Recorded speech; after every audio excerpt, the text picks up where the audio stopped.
यामध्ये प्रत्येक सोसायटीला जी गाडी जाणार आहे त्या ठिकाणी त्यांनी त्याचं हाऊसकीपिंग करून त्या गेट कलेक्शन हे प्रत्येक ठिकाणी एक माल बोलून द्यात, आपण नंतर बोलू आपण. सो आपण हे गेट कलेक्शन आपण प्रत्येक सोसायटीचं करणार आहोत. याच्यामध्ये जे बल्क वेस्ट जनरेटर आहे की ज्याच्यामध्ये मोठ्या प्रमाणात सोसायटीमध्ये फ्लॅट्स आहेत, त्या बल्क वेस्ट जनरेटरनी त्यांचा कचरा त्या ठिकाणी तो डिकम्पोज करायचा आहे आणि जो फक्त ड्राय वेस्ट असेल ते महापालिका घेऊन याच्यामध्ये जाणार आहे.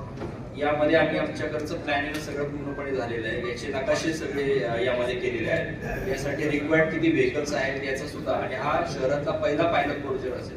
म्हणजे विमाननगर केलेलं आहे आपण, विमाननगर नंतर हा वाघोलीचा प्रोजेक्ट हा आपण याच्यामध्ये घेतलेला आहे. सो या अनुषंगाने कचऱ्याचं संकलन, याच्यामध्ये रस्त्यावरचा झाड कामाचा कचरा असेल किंवा सोसायट्यांचा कचरा असेल, हा पूर्णपणे हा संकलित केला जाईल आणि त्याची विल्हेवाट ही योग्य ठिकाणी महापालिकेमार्फत ती लावली जाणार आहे.